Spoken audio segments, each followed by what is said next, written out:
नमस्कार दोस्तों, wealth sky के एक और नए इंटरेस्टिंग वीडियो में आप सभी लोगों का स्वागत है। मेरा नाम है सुधीर और बात करेंगे इस वीडियो में हम निफ्टी एंड बैंक निफ्टी के बारे में। दोनों के चार्ट को अंडरस्टैंड करेंगे, समझेंगे ये जो मार्केट में आज जो गिरावट आई है, बेसिकली ब्लैक फ्राइडे जो हमने देखा है आज के ट्रेडिंग सेशन में।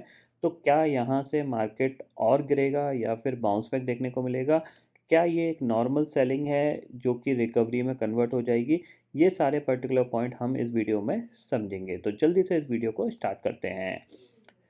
वीडियो स्टार्ट करने से पहले हम बात कर लेते हैं कि जो मार्केट एट 11 की वीडियो में मैंने आपको क्लियरली बोला था कि आज का ट्रेडिंग सेशन आप अवॉइड कर सकते हो। क्यों अवॉइड कर सकते हो? क्योंकि जो मॉर्निंग में क्या था कि मार्केट काफ़ी तेज़ी से ड्रास्टिकली फॉल हुआ था। ऑलमोस्ट अगर आप देखोगे यहाँ से ऑलमोस्ट निफ्टी 180 200 पॉइंट के आसपास डाउन था और बैंक निफ्टी ऑलमोस्ट शुरू की जो 2-3 कैंडल थी उनमें ऑलमोस्ट एक पहली कैंडल ही अगर देखोगे 5 मिनट की, तो इसमें करीब करीब ये ऑलमोस्ट 900 पॉइंट डाउन हो चुका था। और अगर आप 10 बजे तक देखोगे तो ऑलरेडी आपका 1000 पॉइंट क्रॉस कर चुका था।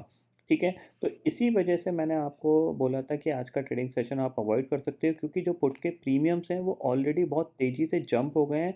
अब अगर मार्केट यहाँ से फर्दर नहीं गिरा और ये एक रिकवरी दिखा देता तो डेफिनेटली आपको बड़ा लॉस हो सकता था। यानी चांसेस वेरी हाई कि अगर ये थोड़ा सा पुल बैक करता या फिर साइडवेज चला जाता तो फिर यहाँ पे चांसेस आपके बहुत ज़्यादा बनते कि आप लॉस कर सकते थे। इसीलिए मैंने आपको क्लियरली बोला कि आज का ट्रेडिंग सेशन आप अवॉइड कर सकते हो। अब भाई अवॉइड करने के लिए बोला, उसमें भी कुछ लोगों को आपत्ति कि मार्केट इतना गिर गया और आज का तो बहुत अच्छा जैकपॉट बन सकता था, ये हो सकता था, वो हो सकता था। अरे भाई, मैंने अपनी ओपिनियन के साथ आपको बोला है कि आप मत काम करो, क्योंकि आज का काम थोड़ा सा हाई वॉलेटिलिटी वाला होगा और आप उसमें फंस सकते हो। बट अगर आप स्मार्ट हो, आपको लगता है कि मैं मार्केट से फाइट कर सकता हूँ, आपको दिखता है कि हाँ मेरे को प्रॉफिट मिल जाता, तो आप करो ना। किसने आपका हाथ थोड़ी नहीं पकड़ लिया यार कि मैंने आपको बोल दिया कि आप मत करो। भाई, मैं तो ये बोल रहा हूँ ट्रेडिंग मत करो, तो क्या आप ट्रेडिंग छोड़ दोगे क्या? ये तो उन समझदार लोगों के लिए मैंने बोला है जो लोग मार्केट में पैसे बनाने आए, ना कि सट्टेबाजी करने आए। मार्केट का तो काम कुछ ना कुछ करना ही है। मार्केट तो अल्टीमेटली गिरेगा भी बढ़ेगा भी, क्योंकि मार्केट है वो चल रहा है। अब आप उसमें क्या करने आते हो क्या नहीं करने आते हो ये आपका व्यू है। मैं मार्केट में कुछ पैसे बनाने के लिए ट्रेड करता हूँ, ना कि कुछ पैसे डालने के लिए। इसलिए मेरे को आज का दिन बिल्कुल ठीक नहीं लगा, मैंने अवॉइड कर दिया। एक्सपायरी का दिन था, मैंने क्लियरली आपको बोला था कि आपको डेफिनेटली शॉर्ट करना चाहिए। उस दिन किया, एक अच्छा प्रॉफिट मिला। अब क्या मैं हर दिन ये सोच के बैठूं कि जिस दिन मेरे उतना मेरे को मिला था वो आज भी मिल जाए? तो अगर आप डेली चिल्लड़ कमाने आए हो तो आप चिल्लड़गिरी करोगे, कोई उसमें कोई रोक थोड़ी नहीं सकता है। तो वो चिल्लड़गिरी आप कर सकते हो, कोई दिक्कत की बात नहीं है। मैंने सिर्फ अपना ओपिनियन दिया था कि मैं ऑलमोस्ट ये 4 दिन की छुट्टी एंजॉय करने वाला हूँ। कल की थी, आज की भी कर ली, कल की ऑलरेडी है, परसों की ऑलरेडी है। 4 दिन सुकून के कटेंगे।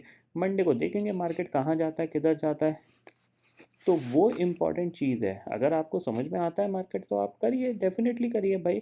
आप देखो यहाँ से निफ्टी ये गिरा, ऑलमोस्ट ये रिकवरी ऑलमोस्ट आपकी 110 पॉइंट की रिकवरी है। ठीक है, यानी जो पुट के प्रीमियम बढ़े इतनी ड्रास्टिकली गिरे, उसके बाद वो बढ़े ही नहीं है।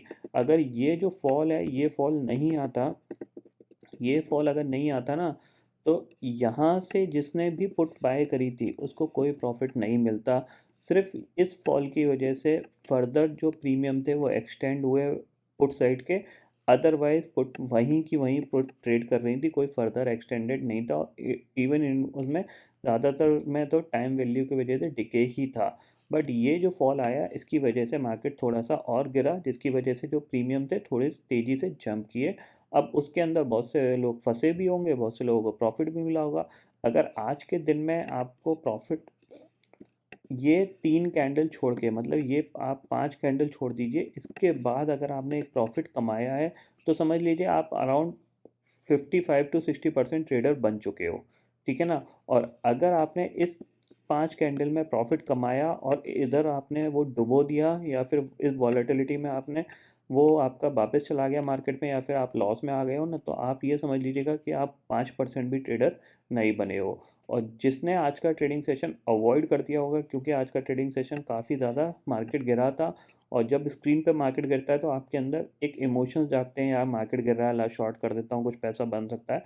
अगर आपने आज का ट्रेडिंग सेशन अवॉइड कर दिया होगा तो डेफिनेटली मैं आपको एश्योरिटी देता हूँ कि आगे आने वाले 5 से 6 महीने बाद आप डेफिनेटली ट्रेडर बन जाओगे, क्योंकि ट्रेडिंग में इमोशंस बहुत ज़्यादा आपके काम करते हैं।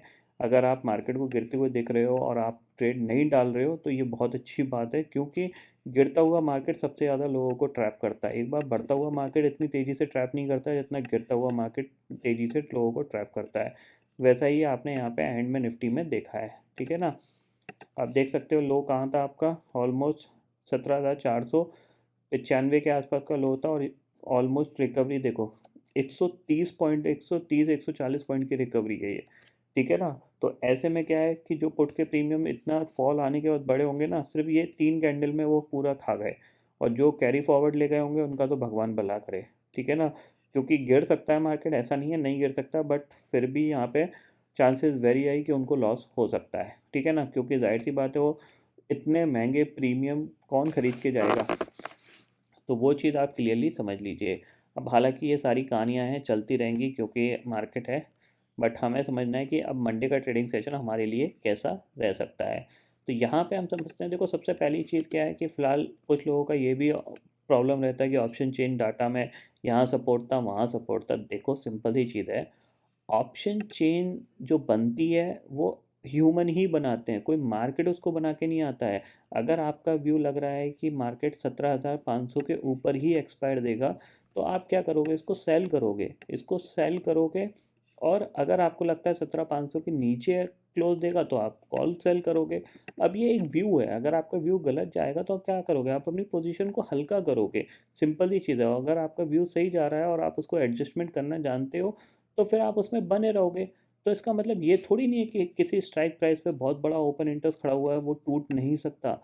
मार्केट में सब कुछ टूट सकता है, नीचे ऊपर सब कुछ टूट सकता है, ऐसा नहीं है कि नहीं टूट सकता। बट फ़र्क इतना आता है कि जो पुट राइटर्स हैं, कॉल राइटर्स हैं, कौन अपने कितने लॉस में बंद हुआ है। कोई अपने आप को एडजस्टमेंट के थ्रू अपने आप को सेव कर लेता है, कोई अपना हेजेस लगा के अपने आप को बचा लेता है। जैसे कि एक सिंपल सा एग्जांपल मैं बताता हूँ आपको, ठीक है। मैंने क्या किया, मॉर्निंग में 17 मॉर्निंग कह रहा हूँ, ये कल मैंने क्या किया, मतलब जो आपका ट्यूसडे का ट्रेडिंग सेशन था, तो मैंने वहाँ पे क्या किया था, 18,000 की कॉल सेल करी थी, ठीक है। 18,000 की कॉल जब मैंने सेल करी तो जाहिर सी बात है उसको मैंने 200 रुपये के प्राइस पे सेल किया था, जब मार्केट 18,200 गया था, कॉल सेल करी।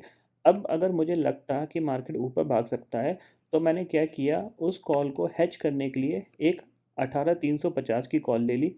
18,350 की कॉल के साथ साथ मैंने एक 18,250 पे एक फ्यूचर का ओपन ऑर्डर भी लगा दिया। ओपन ऑर्डर लगाने का मतलब क्या होता है कि अगर मार्केट 18,250 के ऊपर निकलता, तो मेरा जो फ्यूचर का ऑप्शन है, जो बेसिकली फ्यूचर जो है वो मेरा क्या होता है, टिगर हो जाता है। यानी उसके ऊपर जितना मार्केट जाता है, जितना मेरे को कॉल में लॉस होता, उतना ही मेरे को फ्यूचर में प्रॉफिट होता। सिंपल सी चीज़ है। अब मार्केट उस लेवल के ऊपर गया ही नहीं, इसका मतलब क्या है कि मेरी कॉल की जो मैंने कॉल सेल करी है उसकी डायरेक्शन बिल्कुल ठीक है, मुझे उसमें बने रहना है। मार्केट ने क्या किया, सेम जो गैप अप ओपनिंग ऊपर गया था, ऊपर से पूरा रिट्रेस हो गया। रिट्रेस होने के बाद वेडनेसडे के ट्रेडिंग सेशन में वो तेज़ी से गिर गया और 18,000 की कॉल ज़ीरो हो गई, ठीक है। अब लेटर सपोज किसी ने मान लो 17,800 की ये कॉल सेल करी, मान लीजिए 272 पे सेल करी, ठीक है। इसका मतलब क्या है, इसका ब्रेक इवन कहाँ है, इसका ब्रेक अगर किसी ने 272 पे इसको सेल किया है, तो इसका मोस्ट जो ब्रेक इवन है ऑलमोस्ट 17,500 का इसका ब्रेक इवन है। यानी 17,500 के नीचे अगर मार्केट जाएगा तो इसको लॉस होगा, इस पर्सन को जिसने भी ये कॉल सेल करी है, ठीक है। इतना आपको समझ में आ गया। अब क्या होगा कि मार्केट मान लीजिए 17,500 के नीचे जाने लग गया, तो इसके पास दो दो बेसिकली तरीके हैं जिससे ये अपने आप को हैच कर सकता है। बेसिकली ये पुट इसने सेल कर रखी है, मार्केट इसके नीचे जा रहा है 17,500 का, यानी 17,500 तक तो वो सेफ है। इसके नीचे जितना मार्केट जा रहा है, इसमें दो चीज़ हो सकती है कि या तो एक वो फ्यूचर शॉर्ट कर दे। फ्यूचर शॉर्ट कर देगा मतलब क्या है कि अगर इसके नीचे मार्केट जितना भी जाएगा उतना उसको फ्यूचर में प्रॉफिट हो जाएगा, और इस पोर्ट की वैल्यू जितनी बढ़ेगी उतना उसका लॉस जो होगा वो फ्यूचर से एडजस्ट हो जाएगा। सिंपल ही चीज़ है, ठीक है। बट अगर उसको फ्यूचर से नहीं हैच करना है तो क्या कर सकता है, 17,500 की पुट बाय कर सकता है, तो इससे भी हैज हो सकता है।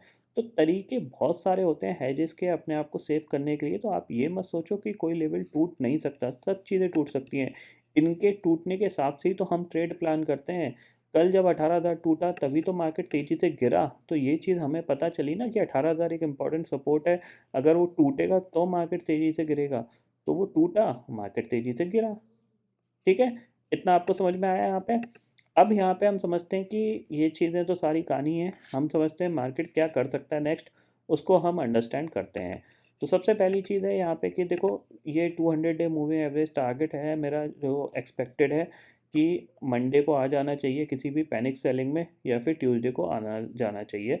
अगर मंडे ट्यूसडे में नहीं आ पाता है ये, बेसिकली चांसेस वेरी हाई कि आ सकता है, बट अगर नहीं आ पाता, क्योंकि इसके बीच में क्या 17,500 एक साइकोलॉजिकल लेवल है, बट चांसेस बन रहे हैं कि ये इसको हिट कर सकता है एक पैनिक सेलिंग में।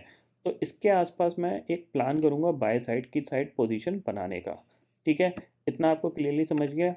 अब आपको फोकस क्या करना है, फोकस यही करना है कि आपके पास या तो मार्केट थोड़ा सा गैप अप खुले, ठीक है ना, क्योंकि सेलिंग के लिए अब क्या है कि यहाँ पे थोड़ा सा रिस्क नीचे बढ़ गया है, क्योंकि ऑलरेडी काफ़ी हद तक मार्केट काफ़ी अच्छा करेक्शन दिखा चुका है। 700 पॉइंट ऑलमोस्ट 3 ट्रेडिंग सेशन में ये अपने टॉप से करेक्ट हो चुका है। तो यहाँ पे क्या है कि जब तक ये हाई नहीं निकलता तब तक एक सेलिंग प्रेशर बना रहेगा, यानी 17,800 के ऊपर नहीं निकलता तब तक आपका यहाँ पे सेलिंग प्रेशर बना रहेगा। तो 17,800 के आसपास आप यहाँ पे निफ्टी अगर बाउंस बैक करके ऊपर आता है तो डेफिनेटली आप सेल करके काम कर सकते हो। दूसरी चीज़ है, अगर 17,500 के नीचे ये जाता है तो जाहिर सी बात है जो टारगेट है इसका 17,300 का, वो आपको एक बार देखने को मिल सकता है, बट जो भी आप ट्रेड लोगे वो अपने रिस्क के हिसाब से ही लोगे। यहाँ पे मैं किसी को शॉर्ट करने की सलाह बिल्कुल नहीं दे रहा हूँ, ये चीज़ आप क्लियरली ध्यान में रखिएगा। यहाँ पे आपको अपना रिस्क के हिसाब से ट्रेड करना है, ठीक है, इतना आपको क्लियरली समझ में आ गया। बैंक निफ्टी को देख लेते हैं। तो बैंक निफ्टी के लिए हमारे पास क्या है, ये देखो, बैंक निफ्टी का जो मैंने आपको कल जो टारगेट दिया था 40,800 का, वो ऑलमोस्ट इसने मॉर्निंग में ही हिट कर दिया था, क्योंकि मॉर्निंग में जो पहली कैंडल है बैंक निफ्टी की वो बहुत बड़ी कैंडल है। अगर आप देखोगे थोड़ा सा, ये आप देख सकते हो, पहली जो 3 कैंडल्स आपकी बनी 41,400 से, लो जो बना वो आपका ऑलमोस्ट 40,800 का मान लेते हैं। करीब करीब 700 पॉइंट से ज़्यादा की यहाँ पे ये गिरावट देखने को मिली थी, ठीक है, 400 और करीब करीब 300, मतलब ऑलमोस्ट 900 पॉइंट के आसपास ये राउंड फिगर में हम देखें 800-900 पॉइंट ये मॉर्निंग में ही गिर गया था। अब इसके लिए जो नेक्स्ट लेवल है वो इम्पॉर्टेंट यही रहेगा कि यहाँ पे आके ये कैसा रिएक्ट करता है, डेट इज़ द 39,800, यानी इसके आसपास क्यों, कैसे इसके आसपास ये कैसे रिएक्ट करता है, that is the important point. ये पॉइंट हमें यहाँ पे क्लियरली समझना है, ठीक है। तो यहाँ पे हम क्या करेंगे कि इस लेवल को हम थोड़ा फोकस में रखेंगे। अगर इसके नीचे स्लिप करता है तो इसका भी 200 डे मूविंग एवरेज वो अराउंड आपका आ रहा है 38,720 पे।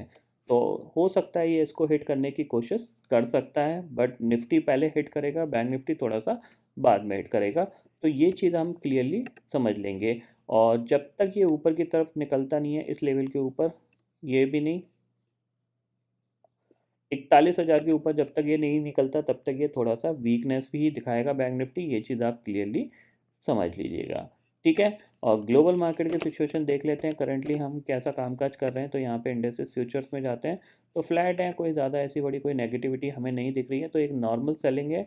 और नॉर्मल सेलिंग के बाद क्या होगा, मार्केट रिकवर करेगा, कैसे रिकवर करेगा वो चीज़ भी मैं आपको बताऊंगा जब मैं संडे एनालिसिस, या फिर कल मैं एक बजट का वीडियो प्लान कर रहा हूँ उस पर मैं आपको बताऊंगा कि अब आपको मार्केट में क्या करना चाहिए। इस चीज़ को आप क्लियरली समझ लीजिए, ठीक है। तो आई होप दोस्तों ये पर्टिकुलर डाटा आपको समझ में आ गया होगा। दोस्तों फिलहाल इस वीडियो में इतना ही है। आई होप ये वीडियो आपको पसंद आएगा। वीडियो पसंद आता है तो लाइक और शेयर ज़रूर करिएगा, और चैनल को जो सब्सक्राइब कर लीजिए, क्योंकि मैं सुधीर लेके आता रहूँगा हर दिन आपके लिए नए नए वीडियो। इसी के साथ शुक्रिया दोस्तों, जय हिंद।